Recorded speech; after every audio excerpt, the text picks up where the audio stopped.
Thank you. Please stand for the pledge and prayer, please.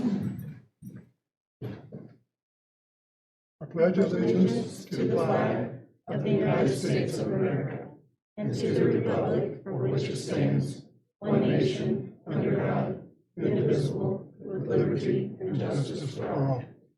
Let us pray. Dear Heavenly Father, we just thank you for this opportunity that we can come as a free country and do the wishes of the people. And just help us as we make those decisions, that we are wise in our decisions and that we are effective and efficient in the decisions that we do and make. We just ask that you watch over all the residents of Howard County, all the residents of the state of Indiana, and watch over this great country we live in, the United States. And it's in your Son's name that we pray. Amen. Amen. Thank you.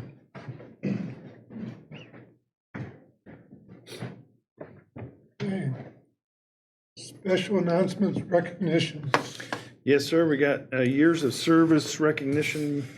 President Dodd, 5 years of service. Braden Dean, 5 years of service. Terry Turney, 5 years of service. Denise White, 5 years of service. Lisa Glancy, 5 years of service. Catherine Parker, 5 years of service. Cassie Cover, 5 years of service. Kaylee Wilson, and 5 years of service. Stacy Handy. 10 years of service for Howard County. Tori Kelly and Nicholas Weed. 15 years of service. Karen K. Johnson. 20 years. Jacob Welker. 25 years. Stephen Klein. And that we thank. Appreciate all those years of service. Absolutely. We have Employee of the Month. Okay. Thank you. Thank you to those employees as well. The approval of previous minutes. So moved. Yeah, I will second that. All in favor say aye. Aye. Aye. So those are approved.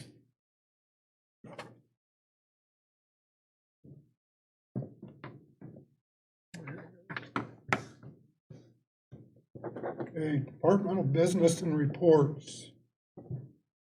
Clerk's office.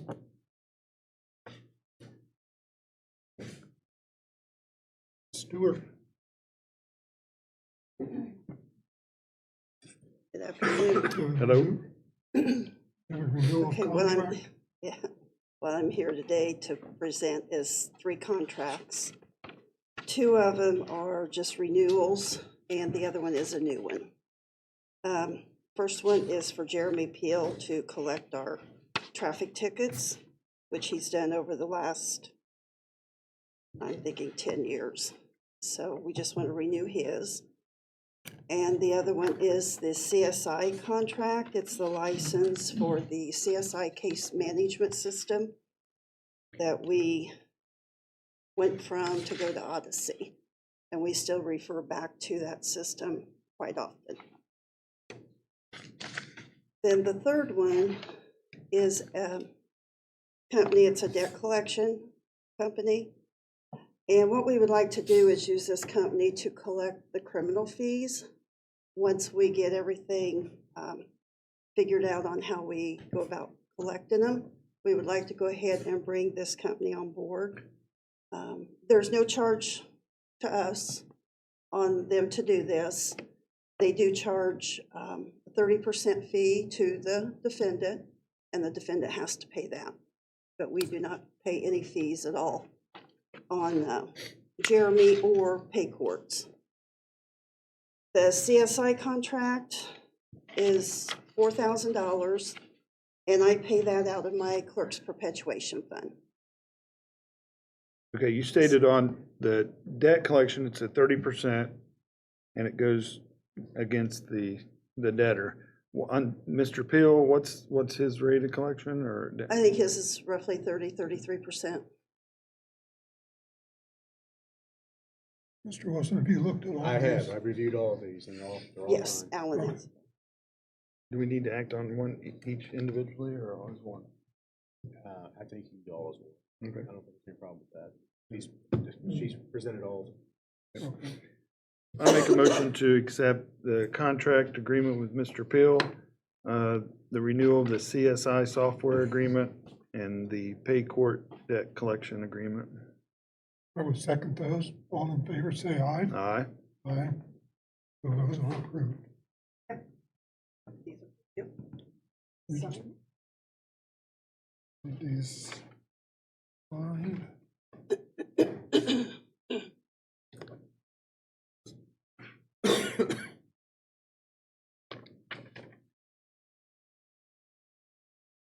You go ahead, Debbie. This commissioners.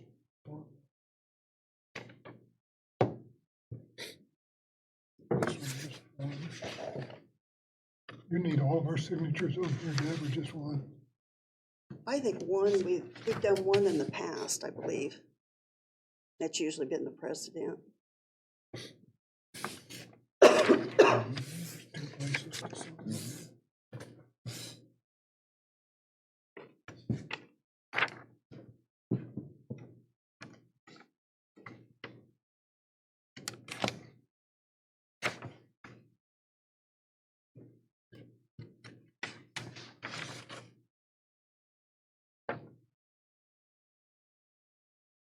Okay, thank you. Okay.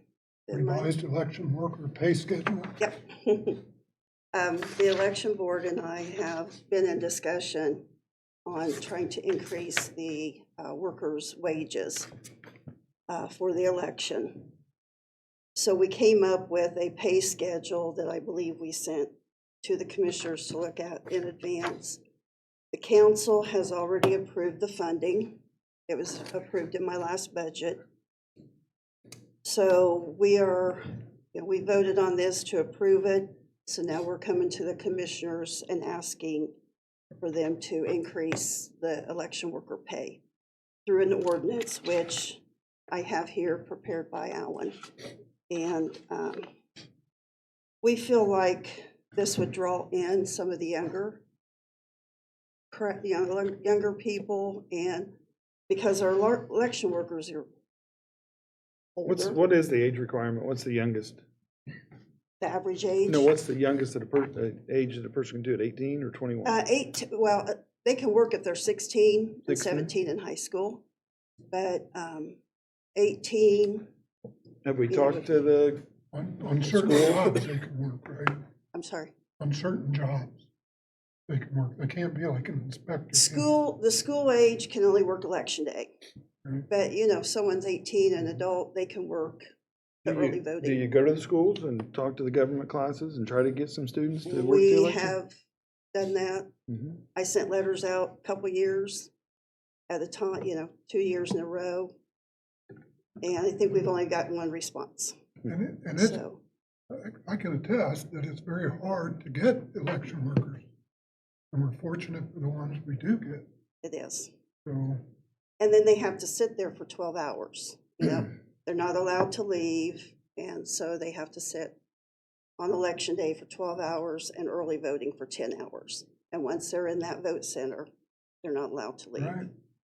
I've delivered lunches. I think I would really like to work with the schools a little bit and try to do that. So maybe we'll contact each other and try to work on that. And we can do that for Mhm. election day. Mhm. Early voting is a different Sure. situation, yes. But Like I think, Getting young people interested in government would be great, or politics. so, Did we do something with the meals as well? Reimbursement or something? Was there something, is that part of the? on the meals, they get $11 reimbursement, Mhm. but that is just for election day. So what I'm gonna work, I've got 2 catering places I'm gonna work with this year and see if they would like to cater for election meals. But this doesn't include the meals, that's totally separate. okay. So, I'm I would sorry. like to see us do something for meals, because sitting there for 12 hours, that's a long time. right. And we only reimburse them $11. So with the rate of food going up, it's hard for them to buy food for $11 and bring it, for the whole day. So increasing their election pay too will help offset some of that. Yes, I agree. Well, hopefully this makes a difference. And you've been over this? Yes. Jessica, do you have an ordinance number for,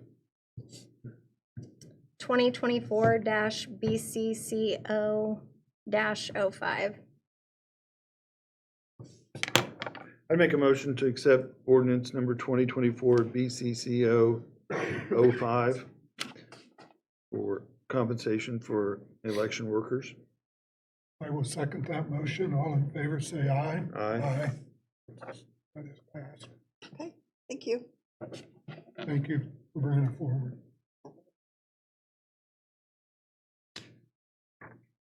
Okay.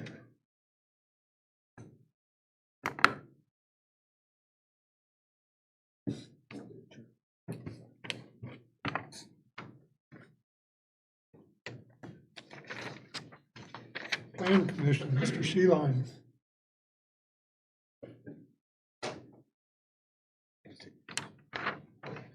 I have one rezoning case to come before you this evening. It's ordinance number 2024 BCCO 04. It's a rezone at 3500 North, 700 East. It's from agricultural to intense agricultural. And for full disclosure, the petitioner answered some questions from Greg Lake County Surveyor. There is a county drain. It's not very close to where this property is going to be, but it was close enough to give their surveyor some concerns. He talked to the petitioner answered all of his questions satisfactorily, and it was approved unanimously. And just so everyone knows, it's going to be an organic layer barn. There's going to be several thousand chickens. It's a pretty huge deal. That's why they had to go to intense agricultural for the confined feeding part of it. I'm glad those questions got answered. All those questions got answered satisfactorily, yes. I'd make a motion to accept ordinance 2024 BCCO 4. I will second that motion. All in favor, say aye. Aye. That's all I had. Thank you. Thank you. Okay. New business, Turning Point update. Dr. Oliver. Thank you. Thank you, sir. Thank you. Thank you.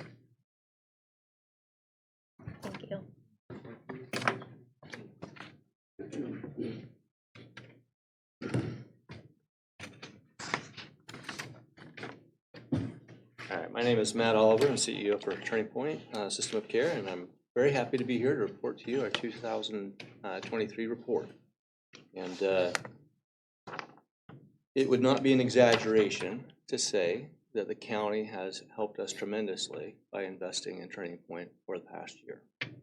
We done a lot of services that take some learning to get right and to make sure things are happening. And I'm so excited to report that over 400 people have been through the the Recovery Stabilization Center since it opened in November of 2022.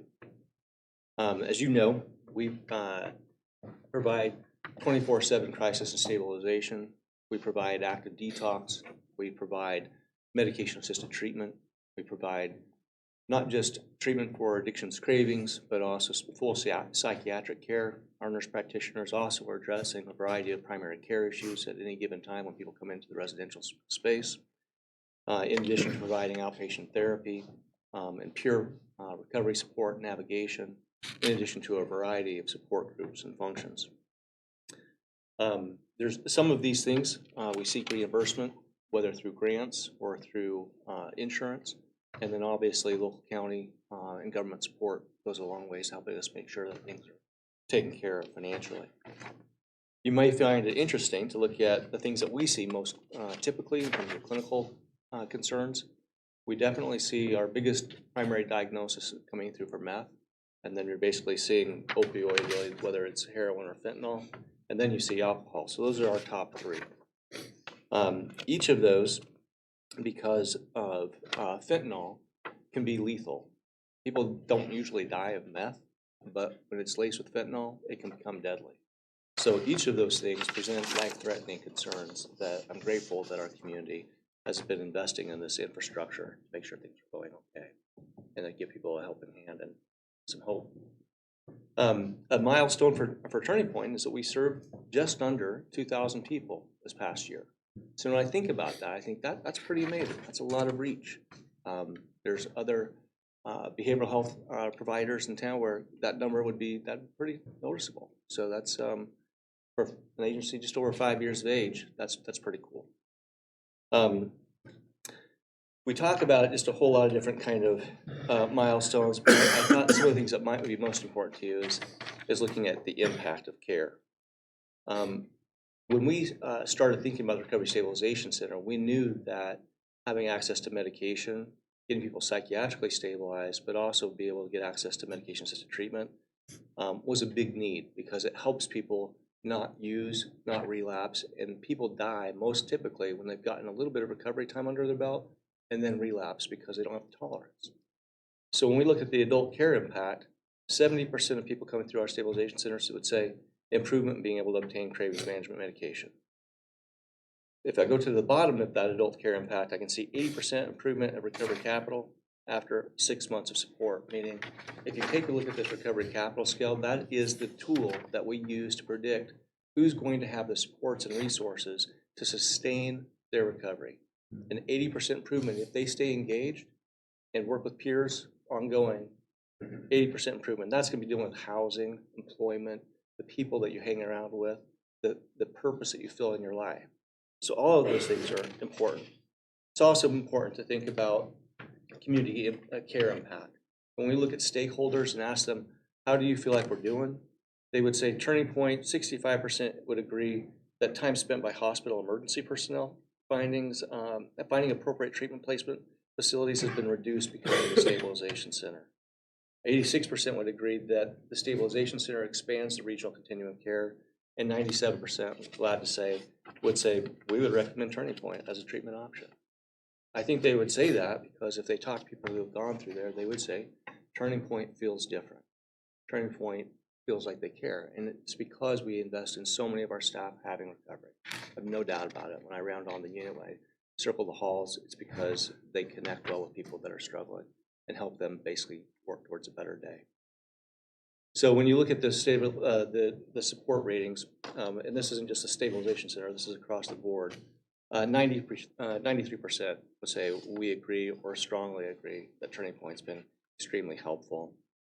And so those are all great things. But I want to draw your attention to the last page. Last page is really what I want to spend most of my conversation, or at least wrap up with, is you see steady growth in terms of the people that we're able to serve, both in terms of clients seen per month from 365 to roughly around 465 per month over the past year. You can see that the intensity of services is going up so that we're making more intentional contacts to help people get linked up with resources, needs being met, and with people that support their recovery. The graph that you can also see, Dr. Seeley and I have talked over the past several weeks about the overdose fatality rates. This is really cool stuff, because when I look at this, I think back to 2017, what we're looking at, those of you who don't see the graph, in 2017, Indiana was higher than the national average on overdose fatalities, and it's still higher than average for the national. And it's gone pretty much in the same direction. Howard County has basically started out with a much higher rate, meaning that we were much higher than the state average, and what we've been able to accomplish over the past several years, whereas in 2017 we had 53 overdose fatalities per 100,000 county residents versus the state average was 29. So that's pretty big. That's about 25 different fatalities per 1,000 persons in a Can county. I ask a question real quick? Yeah, Why? Why was Howard County? that is a great question. I think there's probably a number of factors that play into it, but if I look at 2023, we nearly converged with the state average. So why would that be? Well, a couple of things. How much more infrastructure do we have now in our community? This isn't just a Turning Point thing. That's not what I'm pointing this out. I'm thinking this is a Howard County community thing. There is more residential housing. You have medication-assisted treatment. Last year, Turning Point distributed over 7,200 Narcan kits for harm reduction. That means we're doing street outreach. We're getting people housed. We've got peers supporting them. We've got a very active collaboration between probation and the peers. We've got collaboration. You've got different things going on in the judiciary. I think we have more activity going on with the emergency departments now than we've ever had before. So having people go to the emergency departments, engage people in care and strategy, and say, let's make sure we're not just sending you home or back to the same place you use. But when I think about some of the things that have said, if you look at this trajectory, back in 2019, that was the low. That started when COVID's going on, and then fentanyl really hit the scene. So 2020, things started shooting back up, but not necessarily in Howard County. We basically shot up, but then we started coming back down, whereas the state still basically really high levels. So it says that what Howard County is investing in is different. I do think that Howard County's investment in a subacute residential stabilization center makes a huge difference, because the reality is people go to the emergency departments, get told to follow up on an outpatient, or it could be weeks before, and they keep using. Moreover, if you have peer supports that help people not just get stabilized, but stay engaged, where they're walking side by side with them to get housing and stay in recovery, that makes a difference. Because if they didn't have that medication, we know the data is clear. You're gonna have twice the number of overdoses than if you don't. But because we have such rapid access to medication and stabilization services, you dramatically reduce the number of people that don't have access to that medication. Now, fair to say, it's not for everybody. They don't always want it. They have mixed feelings about it.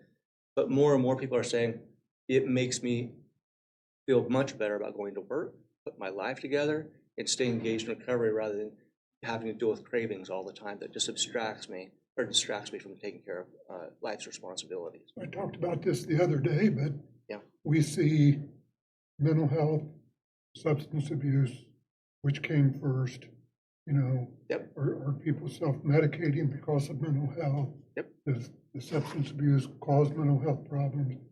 You know, we don't know. But we don't have enough mental health services, you know, so we see a lot of this going on. Yep. With the increased availability of fentanyl out there on the market, Mhm. cheap drug, very, very deadly. Yeah. Small amount, very deadly. So I think all of those things combined And creates this. absolutely. You know, I think when you look at narrowing that gap says we've built out infrastructure. We can get people appropriate insurance. We can get people appropriate medications. To your point, there's co-occurring issues. That's the reality. Most people have more than just a substance issue. If you look at the top 10 that we're seeing, you still see general anxiety, post-traumatic stress disorder, bipolar, even psychosis or psychotic spectrum disorders. People with schizophrenia, schizoaffective disorder, they come into the stabilization center and we get them treated. And so those are the things that you see, but I still think our biggest challenge right now is accessible housing that's sobriety focused.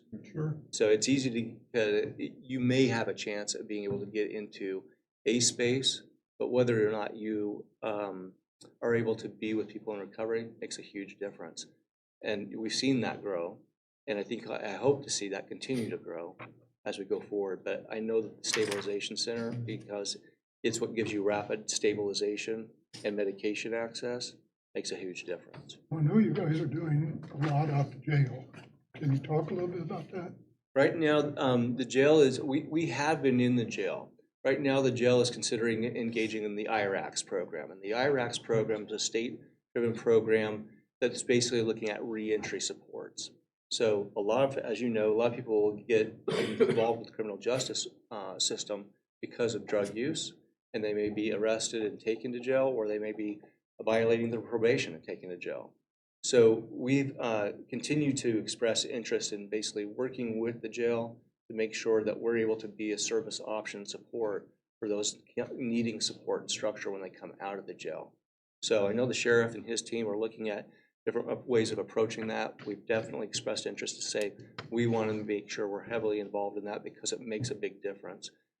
One of the things that I think we continue to do is whether they basically meet with us at the jail or immediately upon their release or somewhere down the stream, we know that we want to make sure peers are connected with them because reentry is really tough. People go to jail not just like because they were planning on it, so sometimes they go in with nothing and they come out with very little, and everything they owned may have been thrown out when they got evicted because they weren't available to pay their rent or their lease or so forth. So it's just a big deal. Make sure that we get people the support and stability. I think you guys have done a nice job in this community, obviously, and I think the council, commissioners, and Howard County in general supported you guys very well. So saying all that, I got maybe a couple of tough questions for you, or I don't know if they're tough. I think the first one might be, but I just would clear the air on some things. One, you mentioned recidivism. Basically, when you said what was the beginning, you said what would you do? You have recidivism at your facility, like you do like in a jail? So when we look at recidivism, or when we look at readmissions, Readmission. we look at how many people come in within 30 days of being discharged. And so we see that we may basically average around 2 people a month, 1 person a month that might come in of all the different admissions that they may have seen us before in the past 30 days. Now, unlike what you might look at hospitals or jails, when I have somebody coming back to the stabilization center, I actually say, thank you for coming back. I want them to know that they're welcome and that I get that addiction is a very bouncy kind of thing. And the fact of the matter is people don't usually stay all 28 days. They usually are there on average right now for, if I look at average length of stay, they're generally averaging roughly 8 to 10 days. That means many of them may leave before they're really ready to go, and they may leave for a variety of reasons. They got a job that they don't want to lose. They want to get back with their kids. They think, man, I'm stabilized, I'm not sick, so I feel good, and I know you would rather me stay a little longer, but I got to get back to my job, and I got to get back to the people I love. And I'd say, okay, let's make sure we've got an outpatient strategy for you. But if relapse occurs, the last thing I want you to do is to feel ashamed that you still need help, because chances are you need help, and it's not going to surprise anybody if you don't really have the resources, especially when you look at so many people that we serve. You got developmental disabilities. You got people that may have very tumultuous relationships with domestic violence with kids involved. You got lots of stuff that's kind of crazy. So I can totally get why people leave, but I never look at those 1 to 2 readmissions as a bad thing. I say, I'm just glad you're here. Let's keep going. Is your program ever sustainable without funds from the county? I don't think so.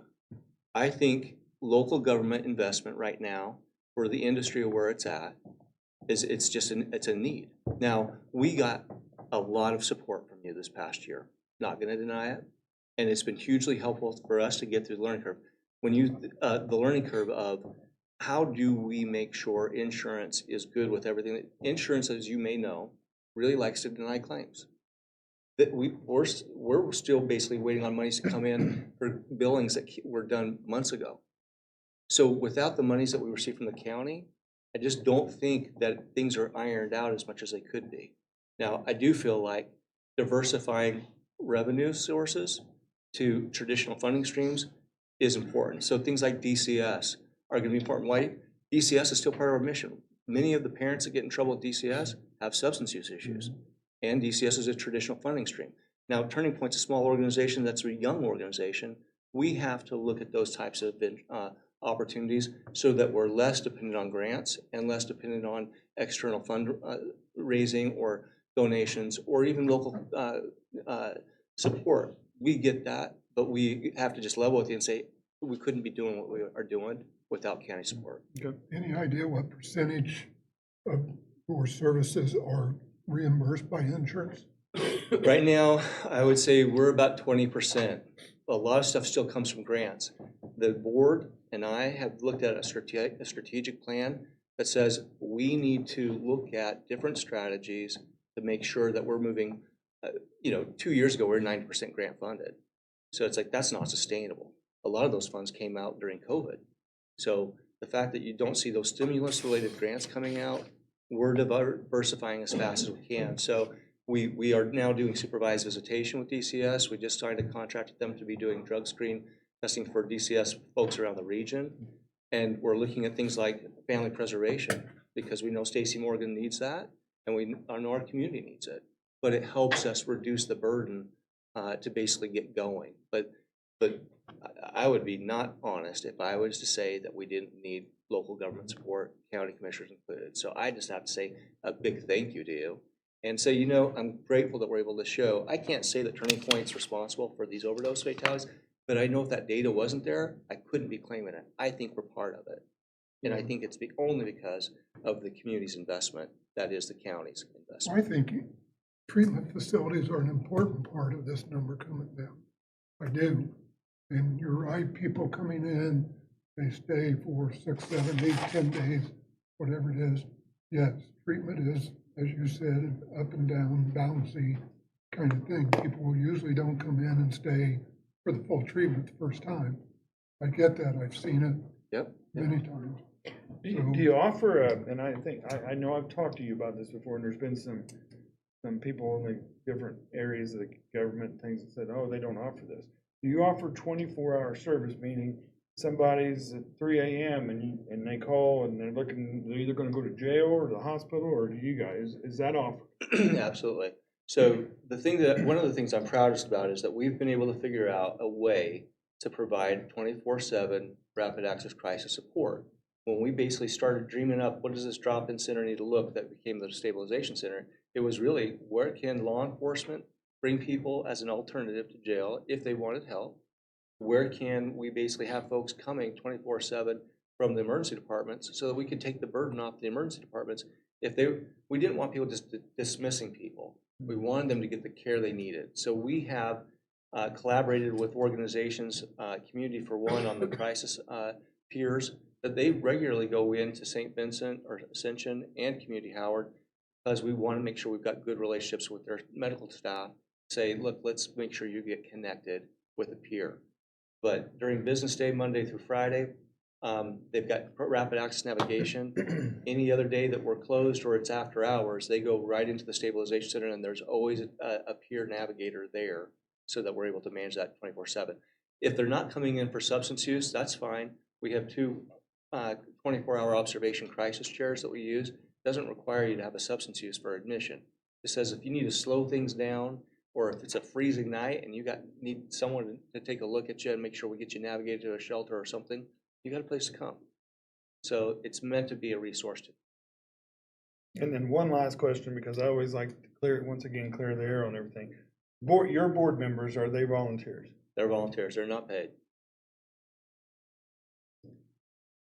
Absolutely, we are 100% not-for-profit 501c3. We work our tails off to make sure that this I would say experiment can work. That is, we knew that this is kind of a young and evolving space. If it was a traditional CMHC space, we'd have a lot of different financial advantages. We just don't. Peer support, those grants. We know the state wants to develop MAT services. We know the state wants to develop peer services. They're still figuring out how to make it work. Howard County just was a lot bolder and said, we need this now. And so that's why having the funding from local government is so essential. But that doesn't mean that the board doesn't recognize we have a commitment to make sure we're responsibly using dollars. We're responsibly making sure our business model is sustainable.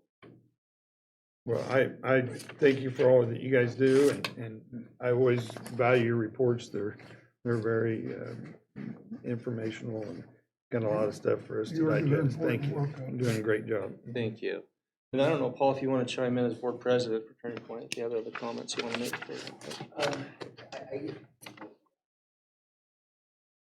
Would you come to the podium, please, and state your name? Sure. I Paul wanted to say Wyman. that to you for a long time. Paul. Thanks, Paul Wyman, 211 Sandy Court, Kokomo. First off, I want to say thank you to Dr. Oliver and our entire staff at Turning Point. I would tell you that Matt's right. When you look at the majority of our employees, they have found a life of recovery, many of them through Turning Point. And it's exciting to see not only their lives turning around, but how impactful they are on helping other people turn their life around because of their lived experience. And the connections that they're able to make with people when they come through the door is that sense of hope that oftentimes people don't get at other places. And it's kind of like a little bit of our secret sauce, if you will, that, that connectivity, that loving on people, that becoming part of their story the minute they come through the door, as opposed to it just being a clinical atmosphere, has been a game changer. And then I think that's why we see 2,000 people last year and 400 through the unit. Those are big numbers. What I'd say to you guys is, Matt's 100% right, and having been where you are and seeing what you've done since, the county has led the way on a lot of things, and especially with the help in the creation of Turning Point, as have all of our local governments. I want to assure you today that the abatement dollars that we were successful in awarding for our county that you put through our organization last year went straight to helping people, like literally straight to them. When you look at the number of people that we serve that don't have the means to get help, they just don't have the financial means for a whole lot of reasons. They can walk through our door, have no insurance, have nothing, have not even maybe just the clothes on their body, and we're going to take care of them. And that has happened time and time again. We don't turn people away at Turning. And so the reality of the matter for us is those dollars is what enabled us to get through as we built up our processes internally to be able to now start getting reimbursed from Medicaid and those sorts of things for the unit. Had we not had those dollars, I don't know how we would have survived that to take care of all 400 of those folks that came through. Commercial insurance is a next endeavor that we'll look at, but right now we don't do commercial insurance. We have partners. When somebody comes into our unit that has commercial insurance, we get on the phone to our partners, create the whole navigation, transport them to a bed where they accept commercial insurance. And so when Matt talks about how we're looking at the Are those future, local, those yeah, connections? some of them are, some are local, some are out of town. We've got partnerships Is all over the Stellantis state. sending other folks out there for treatment? I hear that out. Yeah, so everybody says that we have a contract with Stellantis and they force 100% of their people to come here. We have zero contract with Stellantis and zero of their people, except ones that are interested in being able to take care of it themselves, come through our unit, Thank you. right? So there's, it's amazing in this world. There's a lot of experts out there in social media that think they understand. And I always just, I'll message those folks, or I'll send them, hey, would you just come spend a day with us at Turning Point? And guess what? They'll never come because they don't want facts. They don't want the truth. And the reality is, if they came and spent a day, they would leave inspired. Yeah. When I'm having a difficult day, you wonder where I go? I go up to Turning Point and I go into the Recovery Cafe. Or I'll go out there and I'll talk to some people on a unit and watch how hard these people are working to turn their lives around, and I leave there inspired. Because it's amazing to see it in action. It's amazing to see our staff in it. So thank you for the opioid abatement dollars. There's more to come in the future, but those are the dollars that are designed for the people we believe that we take care of, right? The people in the community that would have had no other place to go had Turning Point not been created. And then I look at all the partnerships, the hospitals, Celebrate Recovery, the churches. You just go down the list of partners that we have and continue to work with. And look, we are working on expanding those partnerships. It's critical to us for sustainability going forward. So all that stuff's in action, but we can't do it without you, just being frank and honest. And so we appreciate it, and we hope that we'll see ongoing support so that we can continue to provide the services in the manner in which we are. So. Mr. Oliver, I thought of something real quickly. How many jobs have you created in Howard County? So, well, right now, in terms of the staff, we have about 60 staff, but what I'm probably happier to report, anecdotally, is there's many more than that from the people that we've worked with to get them housed, doing jobs. To Paul's point, it's like, it is nothing short of just heartwarming to have people come and talk to me and say, hey, I just wanted to let you know that I got my job, that I've got my house, I've got my, basically. All the jobs you've saved.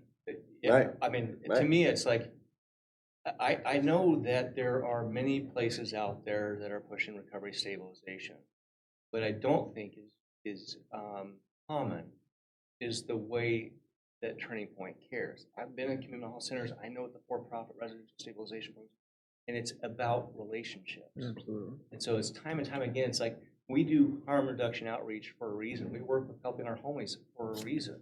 It's because people that are most vulnerable in our community that are not gonna go away. They're here, so let's engage them constructively. They'll come in, they'll get a warm meal, they'll get a little love, they'll get a little acceptance, say, hey, that feel good. I'm gonna keep coming in there. So getting them off the streets, getting them into a house, getting them around, surrounded by people who care about them that are gonna be recovery focused, get a job. I'm excited. Just before I came, I was talking to Ivy Tech and they saying, let's work with teams to get them inspired about why school matters. Because some of our kids are saying, school doesn't matter. I don't have to finish school. I drop out. I'll find a job. But that says a lot about their sites. So I think, in terms of economic development, it's hard to quantify, but I know we see it in a way that's different and special.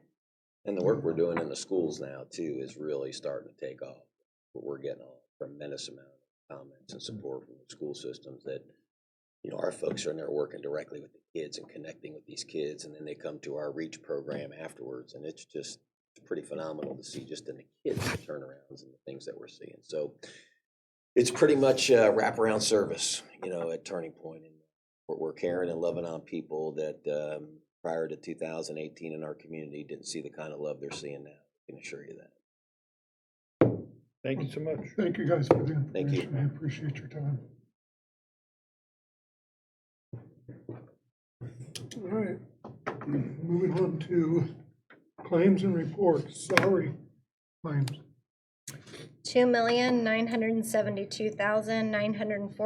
$2,972,940.26. Move to approve. I'll second that. All in favor, say aye. Aye. Those are accepted.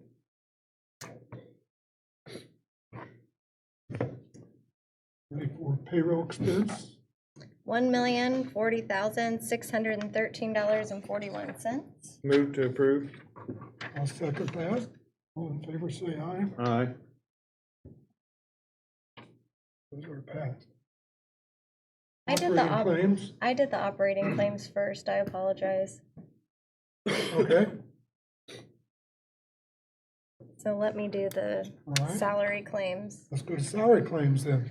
$1,040,613.41. Move to approve. Second, all in favor? Aye. Those are passed. So any claims to ratify? None. Any monthly reports? I have County Treasurer's monthly report ending 12/31 of 2023. We'll mark that as accepted. Any grants? None.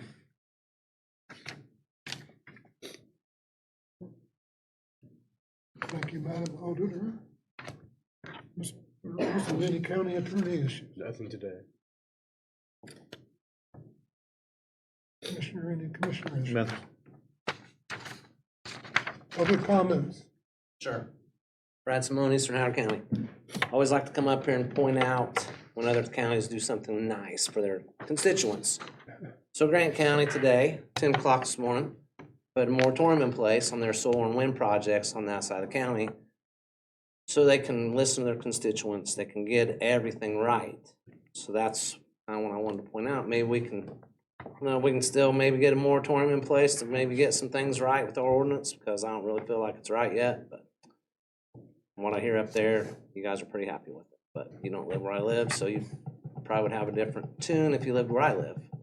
The other thing is, I know at one point in time, and this was when Paul was up there, we'd asked if there was any campaign contributions received from any solar companies, and everybody said no. But Mr. Dodd, I know you've got a consulting business. I was just curious, have you ever consulted Ranger or NG and collected fees from that consultation? Not at all. Of course, I've always said, when you come up here, there's no repercussions to be Category, straight, or you can tell whatever kind of stories you want, there's no repercussions. They've So. never needed any HR. Okay, well, I was just making sure because, I'm still looking for my out here. I understand. That's what I'm I doing. applaud you for looking. Appreciate your time. So, any other public comments? Hearing none, motion to adjourn. So moved. We're standing adjourned.